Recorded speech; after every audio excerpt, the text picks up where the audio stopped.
My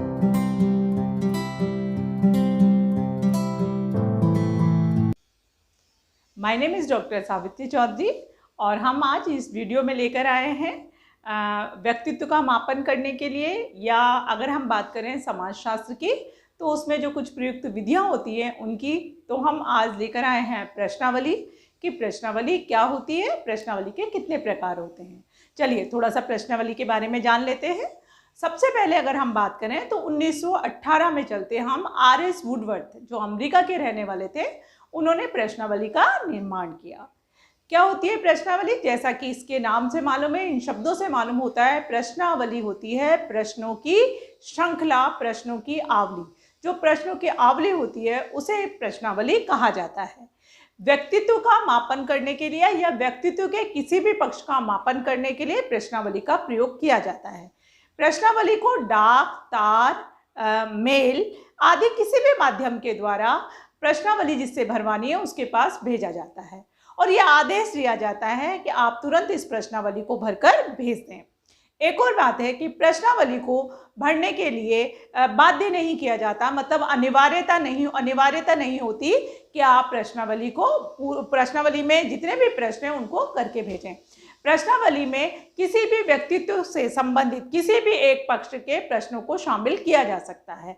जहां भी आप इसका प्रयोग करें, आवश्यकता अनुसार इसका प्रयोग किया जा सकता है। सबसे पहले आप देखें, प्रथम विश्व युद्ध जब खत्म हो रहा था 1918 के आसपास, तब प्रश्नावली का प्रयोग किया गया था। चलिए अपनी बात को आगे बढ़ाते हैं। प्रश्नावली 4 प्रकार की होती है: बंद प्रश्नावली, खुली प्रश्नावली, चित्रित प्रश्नावली और मिश्रित प्रश्नावली। सबसे पहले हम बात करते हैं बंद प्रश्नावली की। बंद प्रश्नावली में जो प्रश्न को भरने के लिए जिस व्यक्ति को दिया जाता है या जिस समुदाय को दिया जाता है, उसको अपने विचार अभिव्यक्त करने की स्वतंत्रता नहीं होती। उसके पास एक एरिया फिक्स होता है कि वो उसी तरह से प्रश्न करेगा। बंद प्रश्नावली, हाँ या ना, कोई भी ऐसा प्रश्न पूछा जाए, क्या आप इस बात से सहमत हैं, हाँ या ना में आपको देना है, या तो हाँ बोलना है या नहीं बोलना है। इससे ज़्यादा आप जवाब नहीं दे सकते। विचार अभिव्यक्ति की स्वतंत्रता व्यक्ति के पास नहीं होती। अब हम बात करते हैं खुली प्रश्नावली की। खुली प्रश्नावली में व्यक्ति को अपने विचार व्यक्त करने की स्वतंत्रता दी जाती है। फॉर एग्जाम्पल, श्री राम का जन्म कहाँ हुआ था? तो आप देखेंगे बड़ा वाइड सा प्रश्न है, वो बहुत डिटेल में जो भी आंसर देना चाहे दे सकता है।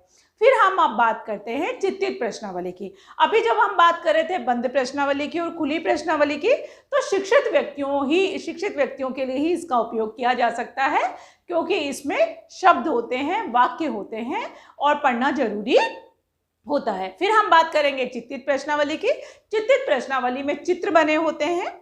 ये ऐसे व्यक्तियों के लिए होती है जो पढ़ लिख नहीं पाते हैं, अनपढ़ व्यक्ति होते हैं जो पढ़ नहीं लिख पाते हैं, उनके लिए यदि उन पर प्रश्नावली लाए तो चित्रों का प्रयोग किया जाता है। चित्रों के माध्यम से वो अपने प्रश्नों का जवाब दे देते हैं। फिर हम बात करते हैं मिश्रित प्रश्नावली की। मिश्रित प्रश्नावली में आप देखेंगे 3 प्रकार जो अभी हमने पढ़े: बंद प्रश्नावली, खुली प्रश्नावली और चित्रित प्रश्नावली। जब तीनों ही प्रश्नावलियों के प्रकारों को मिला लिया जाता है, उसका सम्मिश्रण कर लिया जाता है, तो फिर हम कहते हैं कि प्रश्नावली का एक नया आकार उत्पन्न हुआ, और वो आकार क्या हुआ? मिश्रित प्रश्नावली। इसमें शब्द भी होते हैं, ये अनपढ़ और पढ़े लिखे सबके लिए होती है।